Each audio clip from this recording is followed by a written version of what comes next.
Hi, my name is Hannah. I'm 32 and I believed in sacrifice. When Dad came home from the hospital, I was waiting. I curled his fingers around a silver sedan's keys. $10,000 scraped from overtime and skipped dinners. No loans. No more walking to the subway at dawn, Dad, I told him. His wristband still on, he cried. Mom called me perfect. For one soft minute, I let myself believe her. But weeks later, the driveway yawned empty. The title had moved. They sold the car for your brother's startup, Mom chirped. I found bar tabs, betting slips, a rented VIP booth. I should have known then, but that was only the opening shot. We grew up counting coupons and quarters on the table. Winter meant space heaters, double socks, and the church pantry. Mom called it grit. I called it being a hungry kid. When I got older, she renamed it family duty. Permanent. Family comes first, she'd say every time I hesitated. Remember who skipped dinner so you could eat, Hannah? She'd smile through it, like guilt was a lullaby. Dad rarely argued. He folded into silence like laundry. My little brother Ryan was the exception to every rule. He wore the newest sneakers when I resold mine. He needed a break while I picked up extra shifts. Let him be young, Mom pleaded. You're the responsible one. In high school, I stocked shelves, then closed at midnight. I learned to stretch tips into gas, rent, textbooks, hope. Every time I said no, the past walked into the room. After all we sacrificed, Mom murmured, soft as a blade. When I landed a steady job, the family chat revived. Phone plans in my name, groceries on my debit card. Just until we breathe, Dad promised, eyes on his shoes. Breathing kept lasting exactly one bill longer than expected. Mom never forgot to remember the hunger when convenient. Your blessings are our blessings, she'd text after payday. Ryan called them loans, then lost receipts, then jokes. It's not like you're broke, he laughed, pocketing my weekend. Holidays became ledgers disguised as casseroles and prayer. If I declined, I was cold, ungrateful, forgetting where I'm from. If I agreed, the asks multiplied like wet gremlins. Love began to sound like interest, compounding monthly. Then Dad slipped on black ice before dawn, alone. Miles to the subway, a bagged lunch, a stubborn pride. I covered the ER, nodded through diagnoses, signed copays. Mom kissed my cheek. See? This is what family means. I told myself she was right, and bought him the car. A safe lane between the man I loved and winter. For a moment, I felt the math finally favor us. I should have known balance sheets don't care about feelings. Because in our house, sacrifice wasn't a season, it was policy. And policies always come with fine print none of us read. I kept paying, kept smiling, kept swallowing my questions whole. But the bill for loyalty was about to come due. I did the paperwork, insurance, registration, plates, the whole thing. Dad's hands trembled signing. I don't deserve this. You deserve to get home safe, I said. Week 1, I drove him to therapy, counted careful steps. Mom ladled soup, called me her miracle. Ryan tagged me in a story and asked for gas money. I added the car to my budget, canceled the gym, cut weekends, trimmed takeout. Safety had a price. I chose to pay it. Mom's texts became reminders disguised as gratitude. You've always been the strong one, Hannah. When I hesitated, she sent photos of Dad's bruised hip. Family first, she wrote. Ryan pitched a sneaker flip, then a gaming cafe, then crypto. Seed money, he smiled. I bought Dad a windshield cover instead of dreams. By week 2, the odometer barely moved. Dad said a coworker offered rides while he rebuilt stamina. Save the car for good days, he added. Mom said insurance changed. Don't worry about letters. Tuesday, I found a receipt by the phone charger. Not medical. A designer bar across town, Friday at midnight. Networking, Ryan shrugged. Mom poured tea and asked if my bonus posted. Beneath the sink, a stack of envelopes gathered dust. Bank reminders thicker than the last. Handled, Mom said. I believed her. Believing was cheaper than admitting I knew better. Late shift, then I swung by to refill Dad's pillbox. The driveway was empty. The garage stood half open. Inside, the oil pan was clean, no drips. The hook where keys lived held one lonely ring. Don't accuse, I told myself. People borrow cars. Sleep didn't come. Math did, cold and accurate. By sunrise, I listed questions in my notes app. Insurance letters, odometer miles, receipts not medicine. Who's the coworker? Why only on good days? I arrived with coffee and the quiet I wear. The driveway yawned like a mouth without teeth. Mom smiled too quickly. Dad studied the salt on my boots.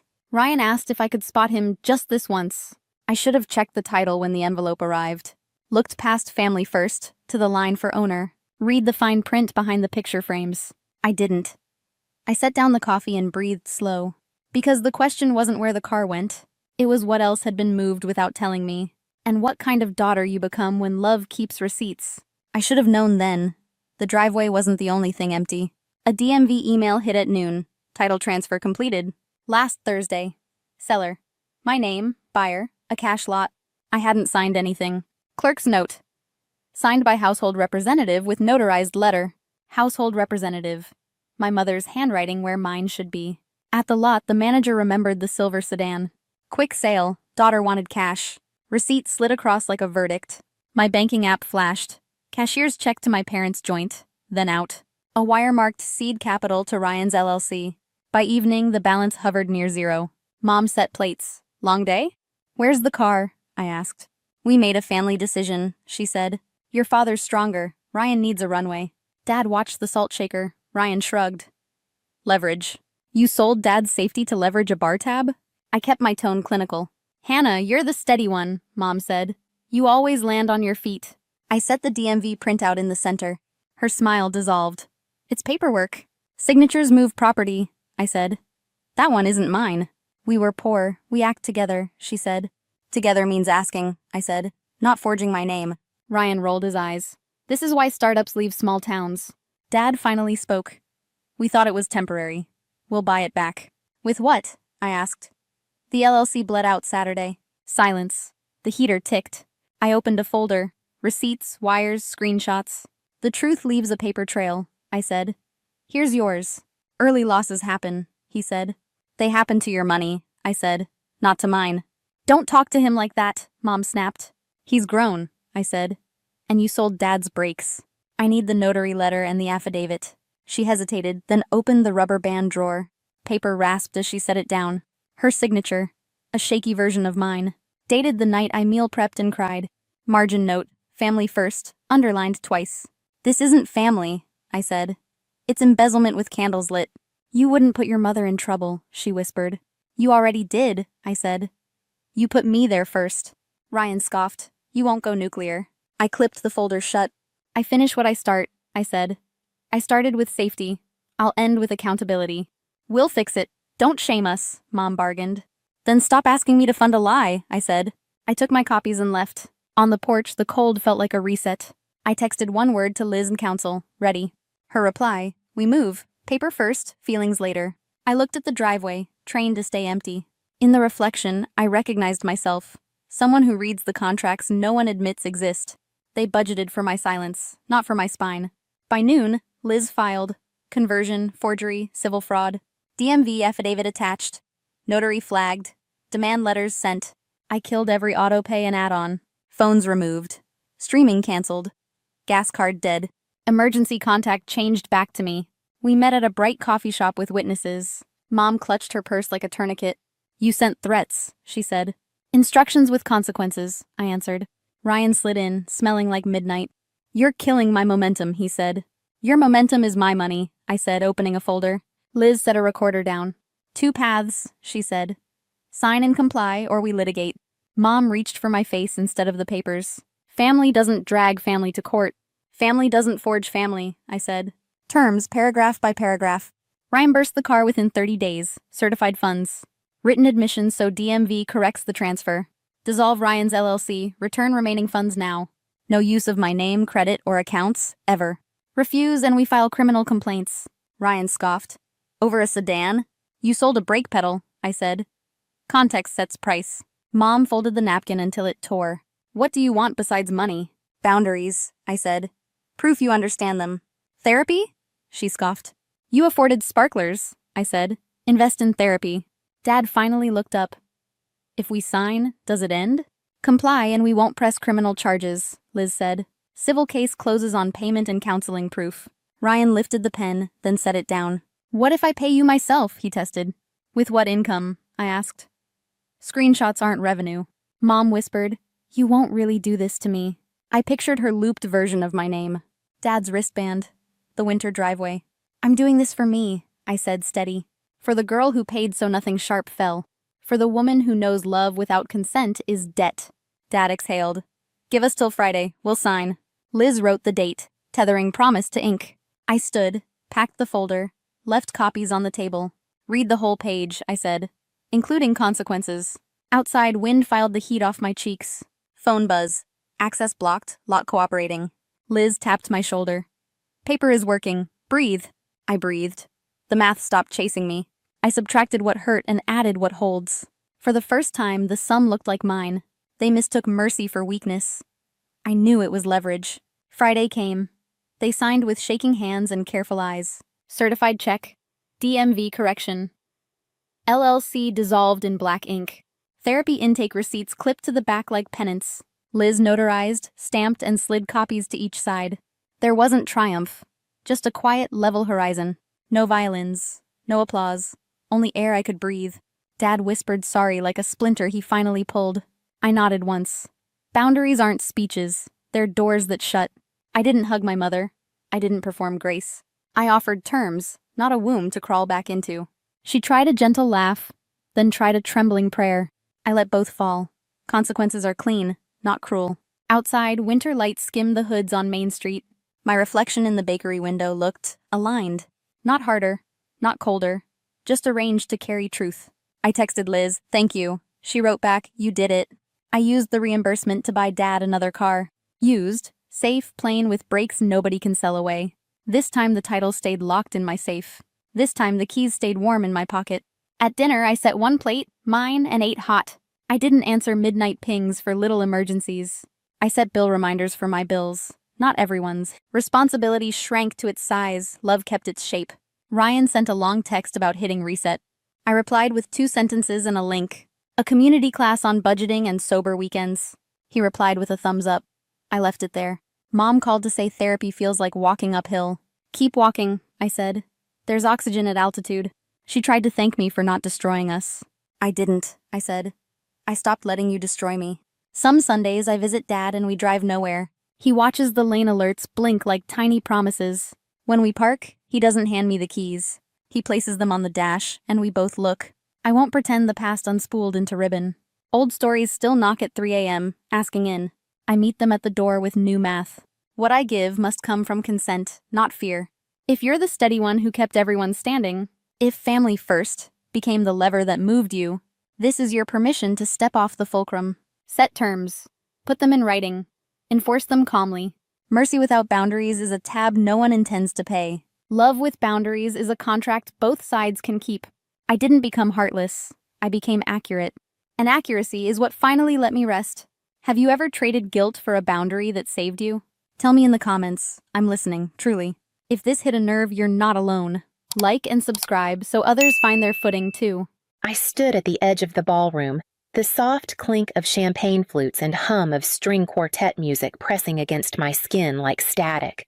The air smelled like roses and money. I tugged at the seam of my black dress, not out of discomfort, but out of habit, an old reflex I hadn't shed. Even after 21 years of wearing tactical vests and walking into rooms with my weapon drawn, I hadn't planned to come. 3 days ago, I was in Bogota. Before that, Lima. The operation was supposed to last another week, but Martinez had pulled me aside with a look that said it wasn't a suggestion. "You've been running on fumes and protein bars for 18 months. He told me, "Take the weekend. Go see your family. Let them see you." I didn't tell him they never really looked. So here I was at Caleb's wedding, watching my father work the room like the insurance salesman he once was and would always be in spirit. He slapped backs, told punchlines with too much volume, and bragged about his golden son like Caleb had just been handed the keys to the Oval Office. "And this one," Walter said, his arm sweeping toward me as I approached the table. "This is Elira. She works in security or something. Government stuff. Nothing dangerous. Laughter. Light. Polite. But cutting." My father's smile was wide, his tone dismissive. Effortless. I nodded, said nothing. Just like I had when he called my deployment volunteer work or my DEA badge something you probably got in DC after filling out a form. There was a time I would have corrected him. There was a time I would have needed to. Now. I just watched. His hand gripped Caleb's shoulder, knuckles tight with pride. This guy. He boomed. 6-figure salary, corner office, company car. Makes a father proud. My glass was half full. My stomach was empty. My silence was full of weight. I didn't flinch when he said it. I just let the words sit in the air, untouched. They weren't true, but they'd been said so many times. They might as well have been a second gospel in this family. I turned toward the bar, away from the applause and the bright chandeliers, and felt my phone buzz in my hand. 3 days earlier, the air in the Colombian jungle was thick with tension. My earpiece crackled as I crouched behind a rotting tree trunk. Eyes locked on the compound through the green haze. The operation had been in motion for over 18 months. We had one chance to make it clean, one mistake, and we'd be pulling body bags out by sunrise. Go, I said into the mic. Steady. The team moved like muscle memory precise. Silent. Lethal. Within minutes, the gate was breached, the guards disarmed, the intel rooms secured. I was second through the door. Gun drawn. No hesitation. The cartel leader was in the rear office. We found him trying to burn files his last. Desperate move before the cuffs closed around his wrists. No bullets fired, no agents harmed, exactly as I'd planned it. Later. As the chopper lifted us over the canopy, I finally let myself exhale. $2 billion in assets seized. 37 arrests. 0 casualties. The most successful operation I'd led. And maybe the most important one of my career. Back at the Bogota safe house, Martinez handed me a cold bottle of water and studied my face for a long second. He'd been my superior for over a decade. But tonight, he looked at me like something had shifted. You need to go home, he said. I've still got the debrief Elira. That's an order. I didn't argue. I just waited. He leaned forward. You've spent 2 years in safe houses and surveillance vans. You've earned a weekend. Go to the wedding. Let them see you. I almost told him it wouldn't matter, that I could walk in wearing body armor and dragging a cartel leader behind me, and they'd still ask if I'd thought about going back to school. But I didn't say it, because the truth was simpler. They never asked. They didn't want to know what I did. Not really. Not when it didn't fit the version of me they'd already written. Elira the dropout. Elira the quiet one. Elira who never quite lived up to Caleb. So I packed a bag, booked the flight, and arrived in Atlanta with 2 things in my suitcase. A dress I didn't care about and 21 years of work no one there would believe. I returned to my table just as the clinking of silver on glass signaled another toast. Dad stood again, already flushed from wine and attention. The microphone in his hand wasn't necessary. His voice had never needed help filling a room. I just want to say a few more words, he began, grinning wide as Caleb and his new bride turned to face him. My son, what can I say? Graduated summa cum laude, landed a job straight out of school, just got promoted to regional director, corner office, company car, 6 figures by 30. He's everything I ever dreamed a son could be. The room broke into soft applause. Caleb gave a sheepish smile. Soaking in the moment, Dad turned slightly, hand motioning loosely toward where I sat. And my daughter, Elira. Well, she's taken a different path. Didn't finish college, bounced around a bit. Works a government job now. I think it's security or something. It's steady. You know, pays the bills. I kept my expression neutral, my grip tightening just slightly around the stem of my glass.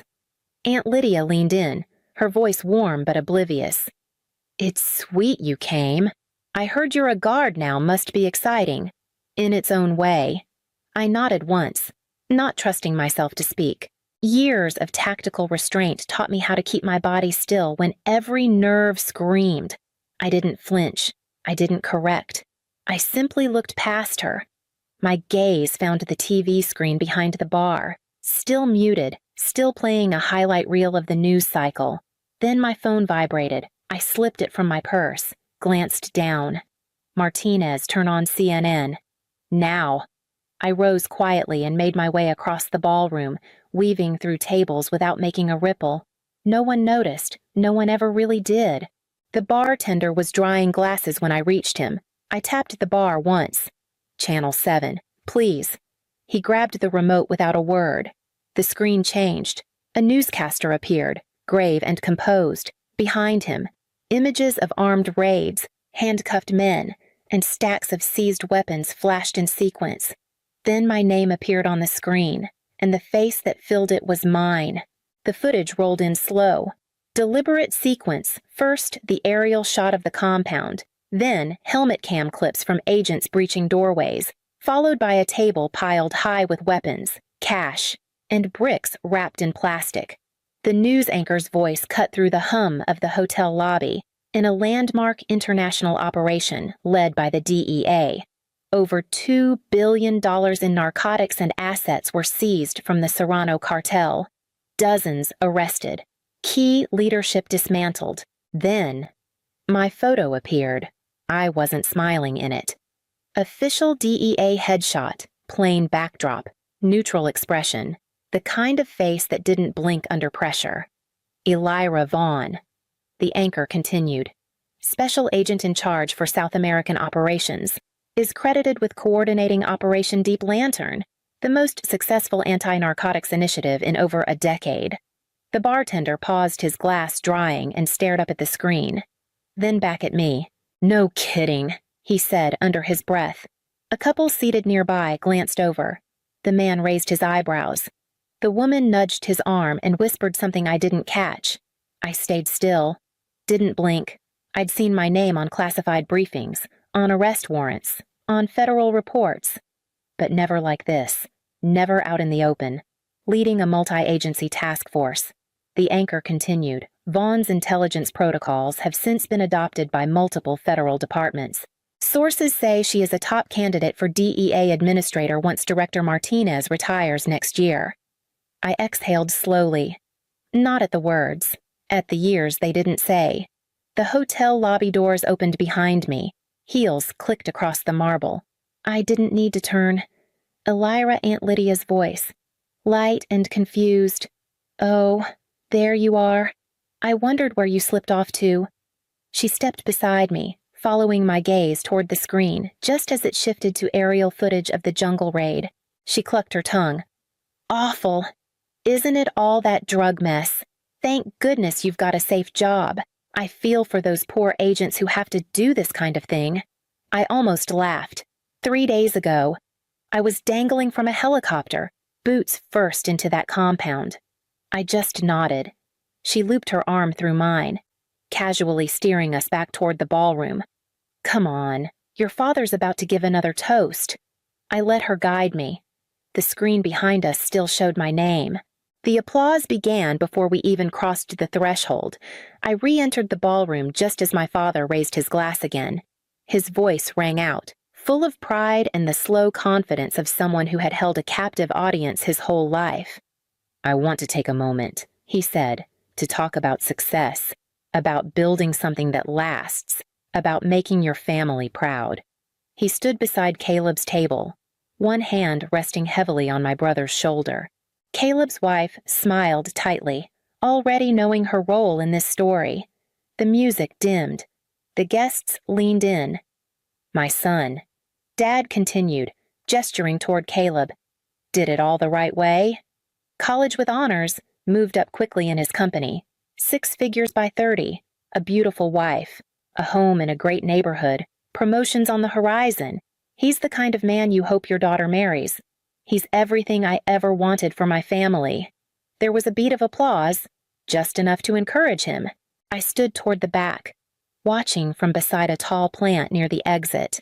And my daughter, Elira. He hesitated just long enough to draw the room's attention. "She's taken a different path, didn't finish college, never really settled down, no kids, works for the government now, some kind of security job. It's steady work, I'm sure, nothing wrong with that. But it's not exactly what you picture when you think about your little girl's future." The words should have stung. Once. They would have, but this time. They landed with something colder final, almost clinical, like he was reading from a resume he'd never bothered to update. Aunt Lydia chuckled beside me. "At least she came," she whispered to the woman next to her. "Even if she's just a guard now." My phone buzzed in my hand again. CNN was still running coverage, still showing my name, still repeating the numbers 37 arrests, $2 billion seized, and still, I was invisible in this room, until someone near the head table spoke, louder than they realized. Wait, isn't she on the news right now? A few heads turned. Murmurs broke out. A woman in a seafoam dress pulled out her phone, squinted at the screen, then looked up straight at me. It's her. She said, Elira Vaughn, D.A. All at once. Phones appeared across the room. Screens lit up. Gasps spread in soft waves. My father kept talking, oblivious. She just led some huge raid. Someone whispered, No way. Another said, She was in Colombia 3 days ago. Dad's voice faltered, then stopped. He looked out over the room and saw that every face had turned not toward him, but toward me. And I stepped forward. I walked toward the front of the room, heels echoing against marble. Conversations died. Glasses froze mid-air. My father turned slowly, confusion settling on his face as if I were a stranger crashing his speech. I need to clarify something, I said, my voice calm, firm. You told everyone I dropped out of college. Dad's expression tightened. Well, you left Columbia after the first year I left because I was recruited by the DEA, I said, not raising my voice, not needing to. I spent the next year at the Federal Law Enforcement Training Center. I've been serving for 21 years. The air changed, words left in mouths. Someone's phone chimed, and no one moved to silence it. I'm not a security guard, I continued. I'm special agent in charge of South American operations. I just returned from leading a joint task force that dismantled the Serrano cartel. Gasps rippled. Phones reappeared. This time, not in boredom, but in disbelief. Screens glowed with headlines I already knew by heart. DEA's most successful operation in a decade. $2 billion in assets seized. Elira Vaughn leads record-breaking raid. I coordinated with 5 countries, brought in 37 arrests without a single loss of life. We pulled $2 billion in narcotics off the streets, I said, scanning the faces now locked on me. That's what I've been doing while you were telling people I couldn't finish school. At one of the tables. A woman turned her phone toward her husband. It's really her, she whispered. She's trending. I kept walking until I stood directly across from my father, who had gone quiet, champagne glass trembling in his hand. You talk about success. Dad, I said, you talk about dreams. But you never once asked what mine were. Never once asked what I was building. His mouth opened, but no sound came. My work speaks for itself. I protect lives. I serve this country, and I don't need your permission to be proud of it. A silence settled, not awkward, but reverent. I turned toward Caleb. Congratulations, I said softly. I hope your marriage brings you joy. And then I turned back to the room. I've spent 2 decades serving in silence. Tonight, I decided to speak. Phones flashed, eyes followed me, and for the first time, they weren't seeing the girl my father described. They were seeing me. The moment hung in the air, suspended like a breath that no one dared release. My father stood frozen, his hand still wrapped around the stem of his champagne flute until it slipped through his fingers. The glass shattered against the marble floor, sharp and sudden. A gasp rippled through the guests as silence swallowed the room whole. Walter Vaughn had finally run out of words. I didn't flinch. I simply looked at him, the man who had shaped the narrative of my life for everyone else in this room. The man who decided long ago what version of me he could accept. And for once, he had nothing to say. You talk about success like it only comes in one form, I said quietly, like a house or a title or a wedding photo. My voice didn't shake, my hands didn't tremble. I don't have to define my work. Dad, it already speaks for itself. He opened his mouth, closed it again. I watched the color drain from his face. I turned slightly, my gaze finding Caleb. He looked stunned, but not angry, maybe even a little ashamed. He gave a slow, uncertain nod. I returned it. "Caleb," I said. "Congratulations. Truly." He managed to faint. "Thank you." But it came out as a whisper. That was enough. I stepped back from the head table, heels clicking gently, deliberately. With each step, the ballroom seemed to quiet further. The applause never came, but neither did the mockery. Just silence and eyes, all of them watching, listening, processing. As I reached the exit, I placed a hand on the tall glass door, ready to leave the room and the version of me they had always clung to behind.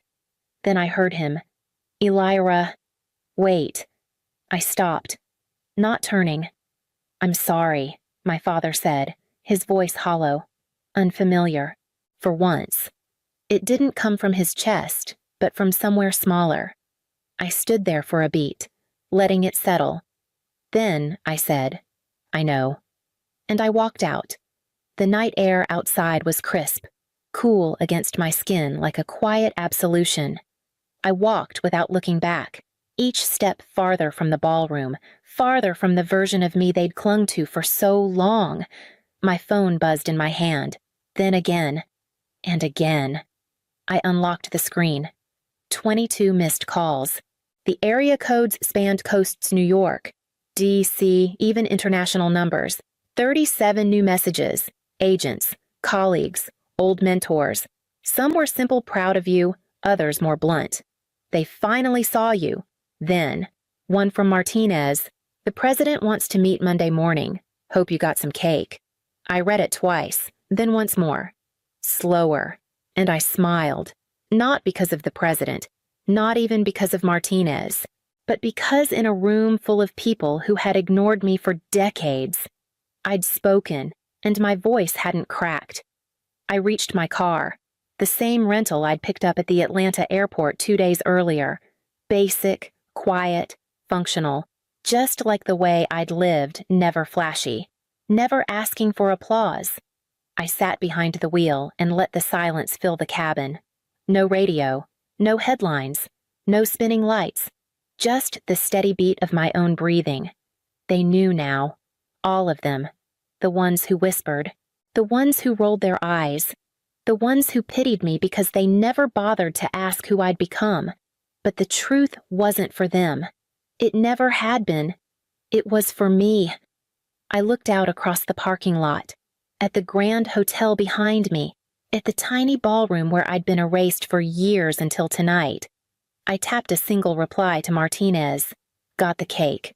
I'm ready." And then I started the engine, headlights flaring to life, cutting through the dark like I always had quietly, steadily, without permission. The floorboard creaked under my foot, but no one noticed. I was standing just outside the study, hand half raised to knock, when I heard my father's voice measured, dismissive, like he was reading off a grocery list. "Your sister. She doesn't deserve a dime. She's out." I didn't breathe. I didn't blink. The sound of my own pulse flooded my ears. Inside.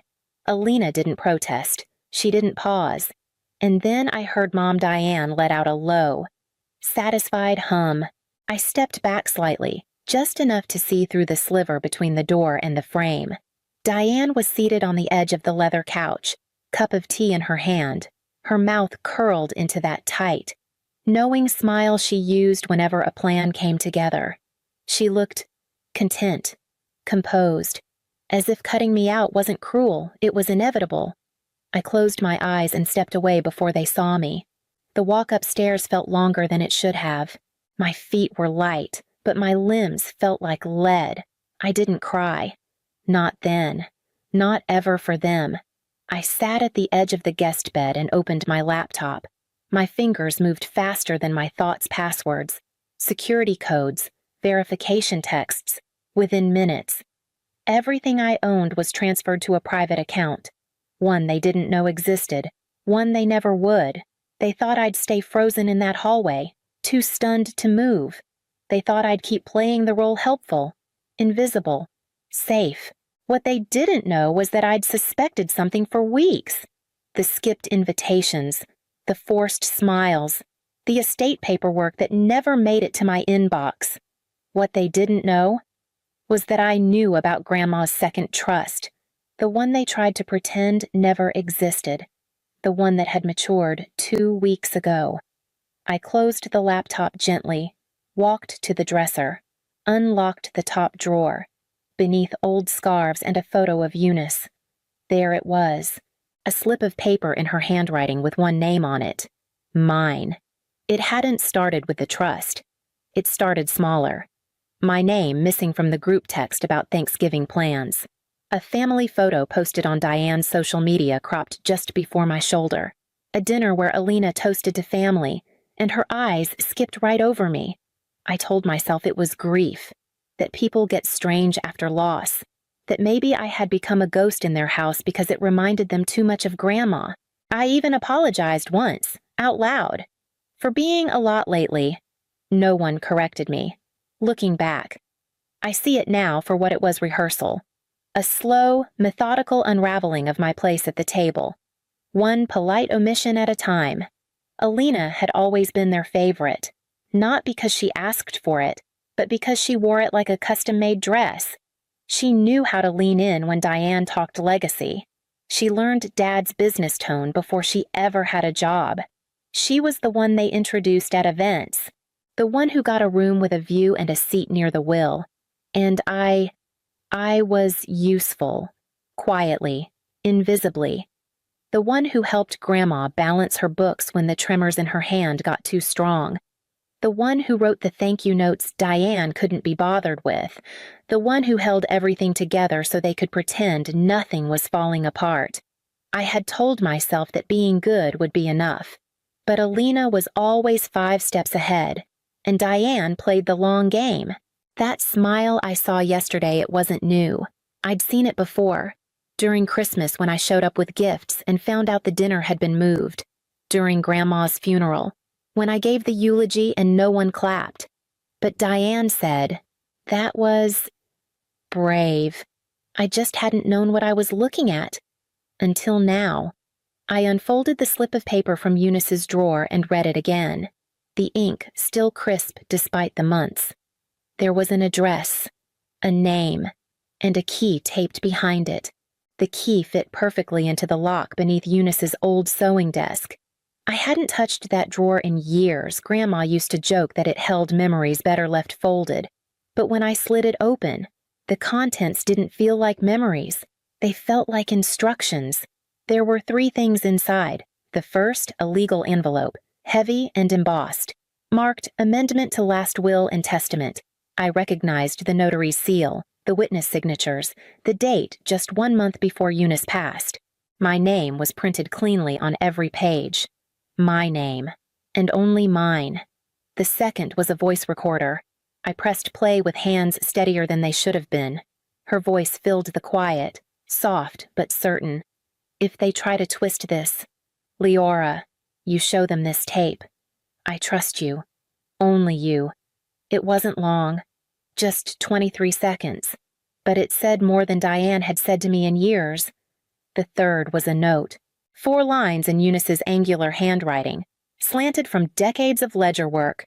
Blood doesn't make them worthy. If you're reading this, they've already turned on you. Take what's yours. Don't look back. I sat back in the chair and stared at the words until they blurred, not from tears, but from recognition. She knew, not just about the money, about them, about how they'd twist legacy into leverage, how they'd dress up erasure in polite tones and legal briefs. She knew they'd weaponize tradition and make me feel like the one who failed to belong. And still, she gave me this. Not just the will, the clarity, the voice, the proof. I packed the envelope, the note, the recorder, every piece of her final move and slid them into my bag. By morning, I wasn't going to ask for space at the table anymore. I was going to lay the truth flat on it. The kitchen was already humming when I walked in. Alina sat perched at the end of the island, coffee in hand, legs crossed like a woman who had already won. Dad flipped through printed spreadsheets, his reading glasses sliding down the bridge of his nose. Diane stood at the stove, stirring oatmeal, humming a familiar tune like we were all just another family starting another peaceful morning. None of them looked up when I entered. I pulled out the manila envelope from my bag and laid it flat on the counter between the croissants and the legal pads. Alina noticed first. Her eyes flicked from my face to the envelope, and then narrowed. "What's this?" she asked, the words more reflex than question. Dad didn't look up. "We're in the middle of something." "Leora, could this wait?" "No," I said simply. I slid the envelope closer to him. "You'll want to read this." Diane turned, wooden spoon still in hand, and glanced at the seal. Her smile faltered. But just slightly.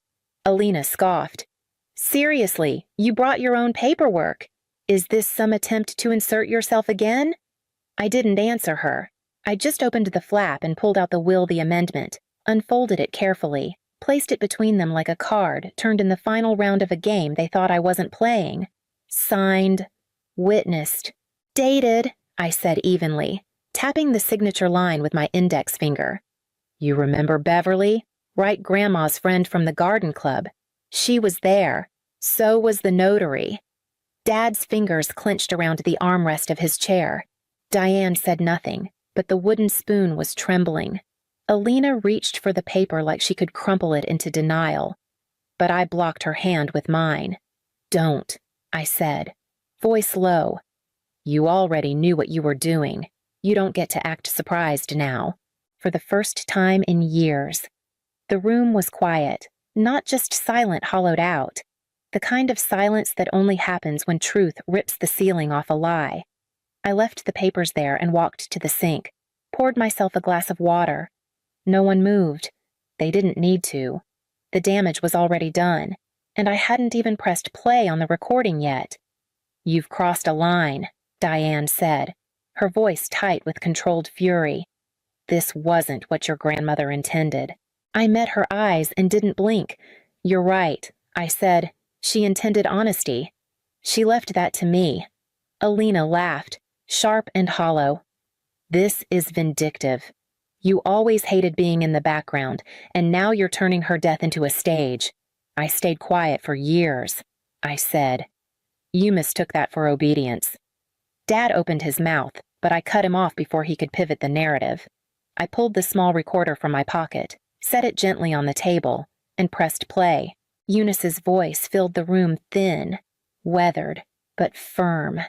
"If they try to twist this, Leora, you show them this tape. I trust you. Only you." No one spoke when it ended. Diane stood frozen, her hands curled at her sides. Alina looked down at her coffee like it might offer a way out. I reached into my folder and slid another envelope across the counter. "Filed this morning." I said, "An injunction to freeze the estate until everything is reviewed." Dad's mouth tightened. "You're trying to dismantle this family." "No," I said calmly. "I'm just refusing to let it dismantle me." I gathered the documents, slipped them back into my bag, and walked toward the door. No shouting, no final word, just footsteps across hardwood. Let them sit in the silence. Let them wonder what else I had prepared. I stepped into the hallway and pulled out my phone. A text waited from my attorney injunction accepted. "Funds are frozen pending review. You're in control of next steps." I stared at the screen a moment longer, then turned off the recorder in my hand. I wasn't just their daughter anymore. I was the executor of the truth. The elevator opened onto the executive floor of Maddox and Langley. The receptionist glanced up, startled, then quickly stood as I passed. I didn't pause. I walked straight into the boardroom where 5 of the senior partners were already seated, murmuring over financial projections and Q3 forecasts. Their conversation stopped when they saw me. Leora Thomas, the senior partner, squinted. "We weren't expecting you are now," I said, laying a folder onto the polished table. "As of last week, I hold controlling interest in the firm, 51%, assigned through the trust by Eunice Maddox and now upheld through a notarized amendment. You'll find all documentation in there." Alina was already in her seat, arms crossed so tight her knuckles turned white. "This is a stunt." "No," I said, sitting at the head of the table. "This is succession." The room remained still until the door burst open. Ray walked in, breathing hard, cheeks flushed. "This is outrageous." He snapped. "You can't just, I can," I said, calmly opening a second folder. "And I will. Starting with transparency." I handed out copies of internal transaction reports, ones the old accounting team had conveniently buried. "Page 3. I said, "Chase Maddox used corporate funds to cover personal gambling losses. Over $80,000 in expenses labeled client entertainment lead directly to his personal Venmo." Ray opened his mouth. But I wasn't finished. "And page 5, your LLC, Blue Ridge Advisory, listed as a vendor to the firm, except it doesn't provide consulting. It launders distributions from the estate through padded invoices. It's all there. Bank transfers, timestamps, even the shell corporation in the Caymans." Alina stood up so fast her chair scraped against the wall. "You've been spying on your own family." I looked at her squarely. "I've been protecting what's left of Grandma's name." Thomas cleared his throat, glancing through the documents. "We weren't made aware of any of this. You are now." Ray stared at me across the table. Not with fury this time, but with something smaller, something unraveling. I didn't flinch, because the nameplate in front of me no longer read guest. It read managing partner. The report came in at dawn, 112 pages of rot. Dressed in professional language and polished formatting, the forensic team had combed through 6 years of records. What they found didn't surprise me. It confirmed what I already knew: they hadn't just tried to cut me out. They'd been bleeding the foundation dry all along. A 6-figure string of consulting fees traced back to an account in Alina's name, one she opened right after Grandma's first hospitalization. Dozens of fake invoices billed to departments that didn't exist. Equipment rentals that never arrived. Shell companies registered to P.O. boxes in Florida, Delaware, and Zurich.